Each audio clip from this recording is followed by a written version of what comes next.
Right, hello again everyone. Right, I just thought I'd give you a quick update on the Sigma FPL. As you can see, I've now got a lens on it, which is the 45mm 2.8, which I picked up for about £250, second hand, perfect condition, bargain, absolute bargain. As you can see, I've also added a grip here, which is very nice. And I've also put a skin on it. You might be able to see that in the, you can see it's slightly different. It's got a black skin on it. And I also added this shutter release, which works perfectly fine and just goes in this bit. Now I'm going to come back to the viewfinder and that in another video. I just want to talk briefly about this. It's a fantastic camera. The images are incredible. Now the thing is, I would like to put some images on my videos so you can see them for yourself, but unfortunately, because I've only got quite a low number of subscribers, I can't do that. I can't do what YouTube kind of limits what you can do when you've got such a few amount of subscribers. So, you know, for me to upgrade the videos and make things better, then I will need people to subscribe. But whether we'll ever get enough subscribers to be able to do that, only time will tell. But I won't hold my breath, but there we go. If not, I'll just have to carry on with what I'm doing. Anyway, as I say, I took some photographs of it. I love the camera. It's absolutely gorgeous. Brilliant photographs. I haven't tried the video yet, but I will try some video. I will do. I don't really understand it. You see, if you talk to me about 12-bit, 10-bit, I really don't understand what any of that means. So, UHD, I understand that, but anything beyond that, and I'm basically useless. But yeah, this is such an underrated camera. It really is. And this is what I want to come to, and this is what I'm going to discuss with you. I was watching a video the other day, and I'm going to watch it with you guys now. I'm going to take the phone over to my laptop, because it's the only way I can do it, I think, and play the video through my laptop and video that, and I'm going to go through it with you, and I'm going to show you how unfair the main reviews of this camera, how ridiculous and biased they are. And I don't know why. I don't know whether, is it Canon, Nikon, do they feel threatened, so they want to get reviewers out there to put this thing down so they don't buy this instead of your Sony or your Canon or your Nikon? I don't know. It wouldn't surprise me. Nothing would surprise me. But anyway, I'm going to take this over here, and we're going to do it this way. And I'm going to explain to you what I mean. I'll talk about the camera. Oh, I've got something else on there. Where is it? Here we go. Okay, now I think, can you see that?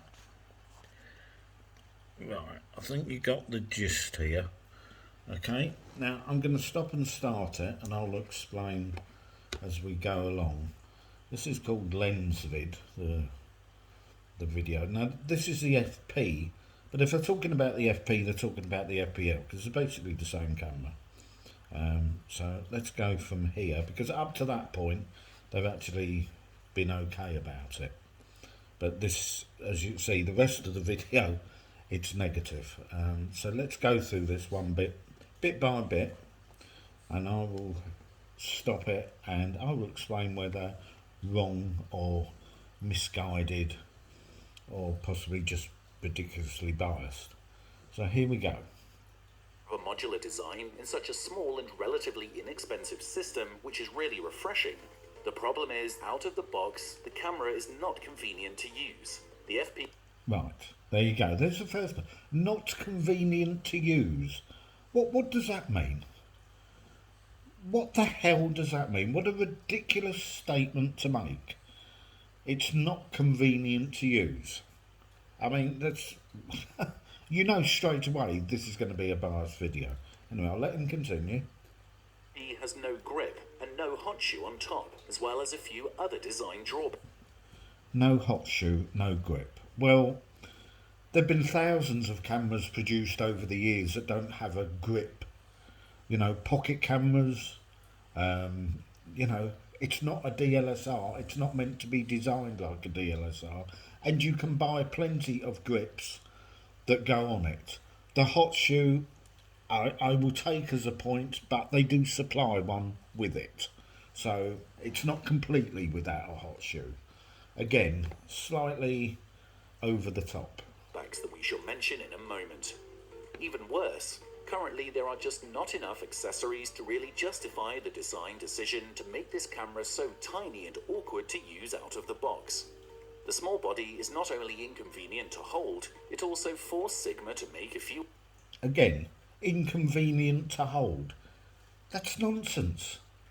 That's nonsense. Even without the grip, which does make it a lot better to hold, it's not inconvenient. What's inconvenient? Anyone can hold a square camera. If you've held a pocket camera in the past, as most people have done, you can hold this. It's just a ridiculous, nonsensical thing to say. Ridiculous. Few other design decisions. Very few customizable buttons for serious professional use, no headphone jack, and only a micro HDMI, which is unfortunate for a camera designed primarily for cinema. Even with our small hands and without a grip, the location of some of the buttons didn't feel natural to us. Didn't feel natural to us. I mean, I take some of the points of what it lacks. You know, I get that. I'm quite happy to accept, you know, I would have preferred a hot shoe on the top if they could have done that. The mic, well, there is a way of doing it. That's the thing they're not telling you. When you can put a mic on this camera, so it's not really much of an issue. It's not the issue they're making it out to be. But again, the buttons are well placed for what it is. You don't need an awful lot of customization with this camera because it's so much more simple to use. It doesn't have endless amounts in the menu systems. If I look at my A7 IV, I mean, Sony have upgraded the menu system, given it a touchscreen, but the menu system to me is more complicated than the old one because there's so much in it, it's ridiculous.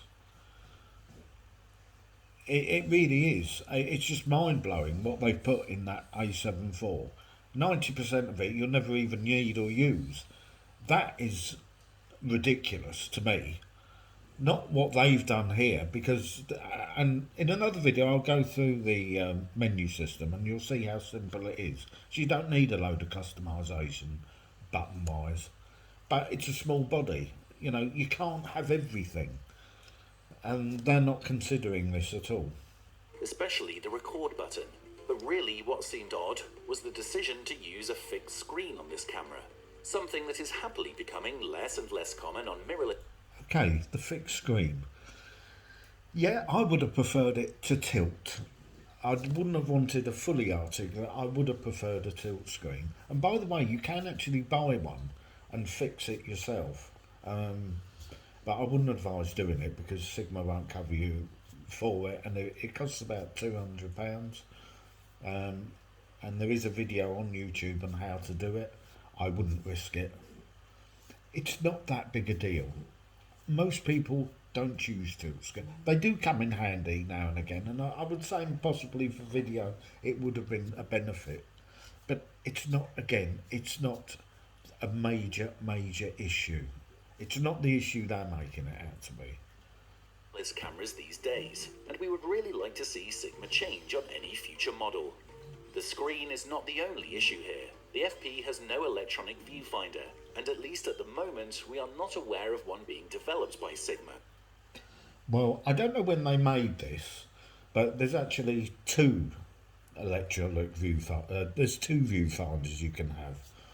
One that sits like on the DP cameras, which they made for the FP, which I suspect will come out not long after they made this video. Okay, I'll give them the benefit of the doubt, they weren't aware of these things, but that is a non-issue now, because you have two kinds of viewfinders. Again, that's something I'll talk about in another video. So I'll give them the benefit of the doubt here, because they didn't know what was coming. Which is really a shame. Sigma does sell a pretty expensive LCD viewfinder called LVF11. Oh, there you go. This is the other viewfinder that I was talking about, which actually I've just purchased because I got it at a reasonable price, and I think this might make, and I'll explain why I bought this and why I think this, again, I will do this in another video, but I'll explain why I think this viewfinder is a good idea and something then completely missing. But again, I'll come back to that. But as we see it, that is not a proper substitute for a real electronic viewfinder, especially if you have any intention of shooting any stills with the camera. Although the layout... Well, that's a nonsense, because the viewfinders are actually pretty good, and especially for stills, they'd be more beneficial. So that's nonsense. Out of the menus is actually not that bad. Navigating them didn't feel too intuitive to us. Plus...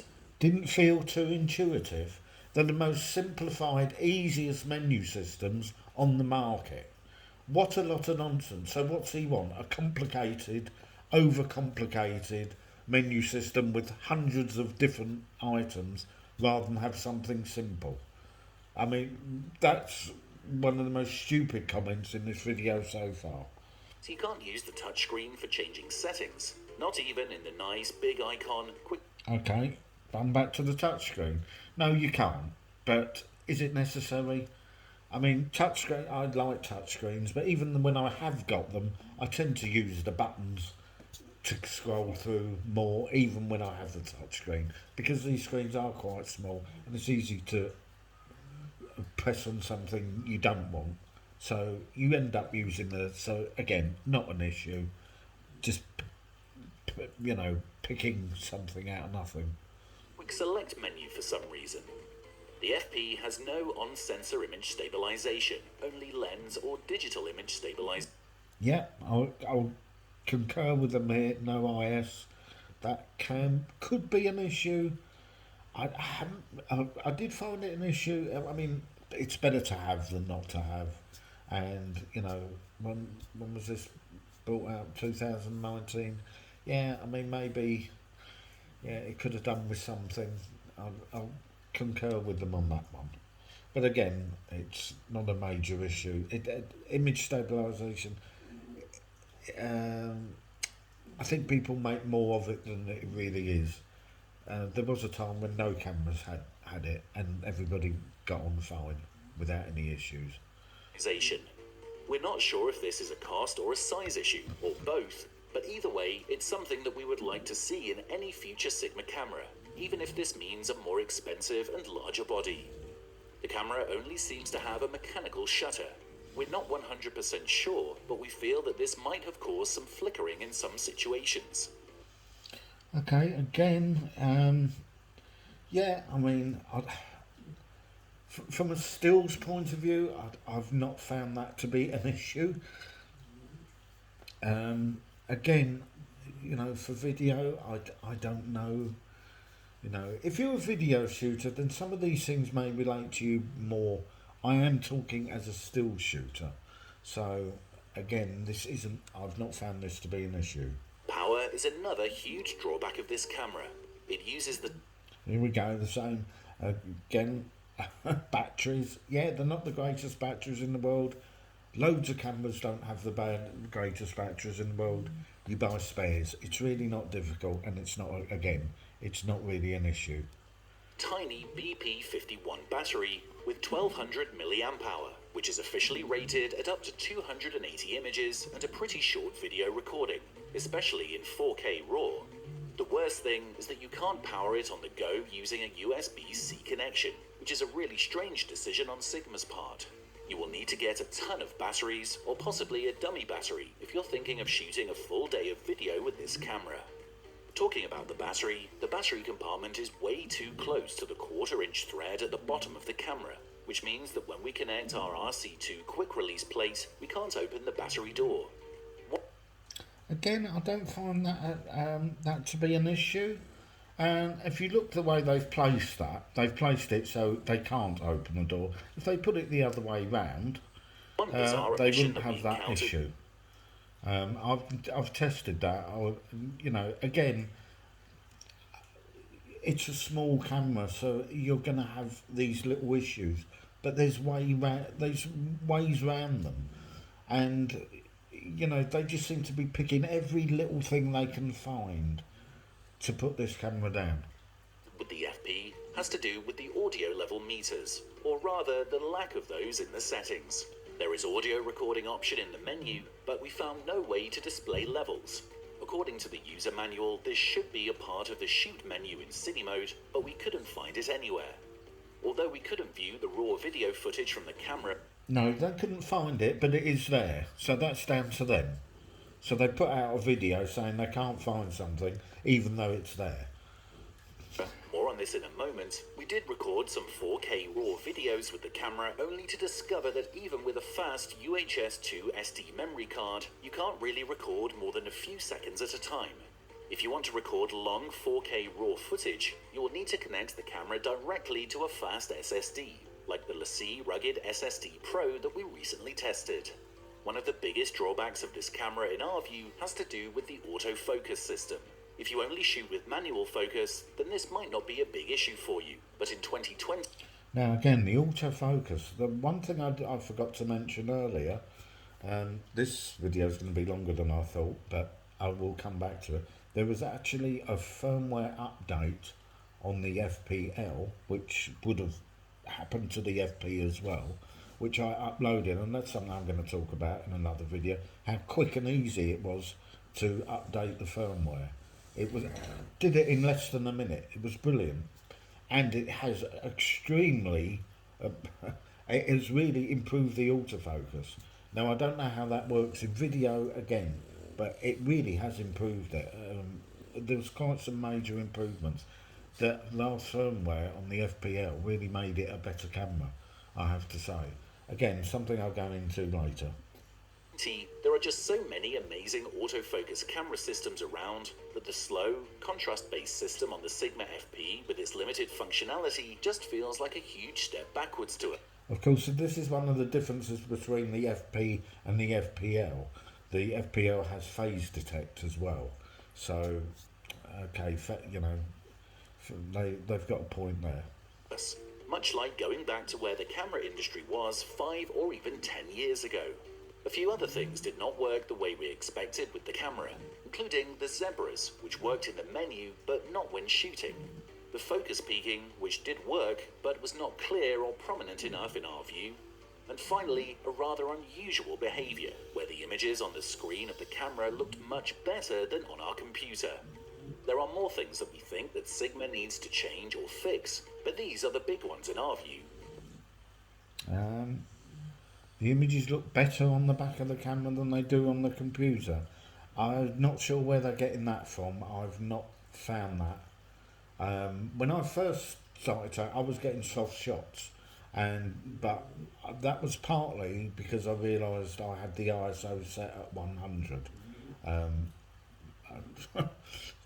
So I was getting things quite wrong. But when I put them on the computer, the first series of shots, I only got one sharp photograph, but it looked sharp, but they reflected that on the back of the camera. So I mean, I don't see how the FP and the FPL would work differently in that respect. So I'm not really sure what they're talking about here. As we have noted at the beginning of this hands-on, we are not the target audience for this camera, and we will probably never consider buying it, even if most of these issues were fixed, since our workflow at the moment has no need for 4K RAW video or even 10-bit shooting, which are the two main highlights of the FP camera besides its compact and modular build. More importantly, we have no use for Cinema DNG, which is the format that Sigma chose for RAW shooting with. So there you go. Now they're commenting on a camera of which they wouldn't go for anyway, because it doesn't have any of the things that they would require.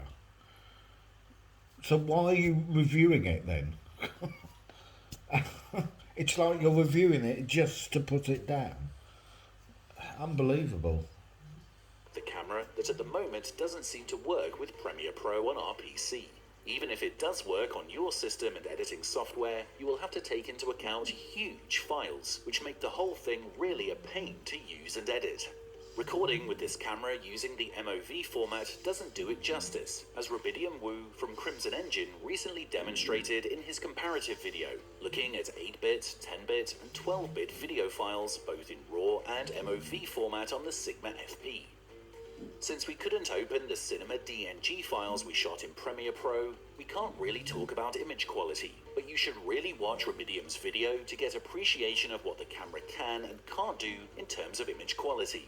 For our workflow, we would much rather have a camera that shoots 4K 60p or even 6K 24p with a decent quality and good compression instead of these huge 4K 30p Cinema DNG RAW files. On the other hand, there are some people that seem to be very enthusiastic about this camera, so it might have a niche audience after all. We want to conclude with a positive note. Despite the long list of drawbacks and missing features that we've mentioned, we are actually pleasantly surprised by what Sigma was able to do here. Although the company produced cameras in the past, Sigma was never really a camera manufacturer.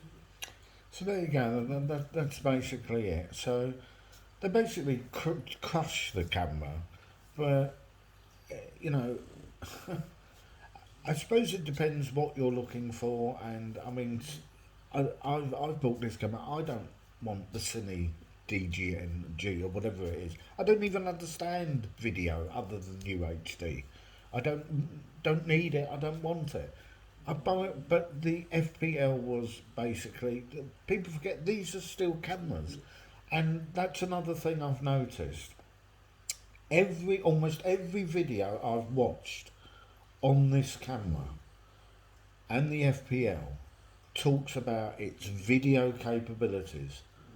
Now, I appreciate that it was aimed, or the original FP was aimed more at video centric people, but the FPL was aimed more at people like me, who photo centric people. And yet again, just about every video I've seen on the FPL as well has been about video, and that's where they seem to bring this camera down. If they if just somebody would concentrate on what this does as a photographic tool, people might appreciate what a fantastic camera it is. But that is completely ignored by most reviewers. And everybody's contrary. And I said before, what do people take? What videos do people actually take? These people are not making the next Jurassic Park, the next blockbuster, the next Hollywood blockbusting film of the year. None of these people are making things like that. They might be making a few corporate videos, or which only refers to a few people that might be mildly interested. I really don't understand this obsession with video. Again, when people are not making anything that most people aren't even going to look at. Anyway, that's a little rant to end this video with. It's been a long one. So I should come back soon and go through some more bits with the FPL. Until the next one.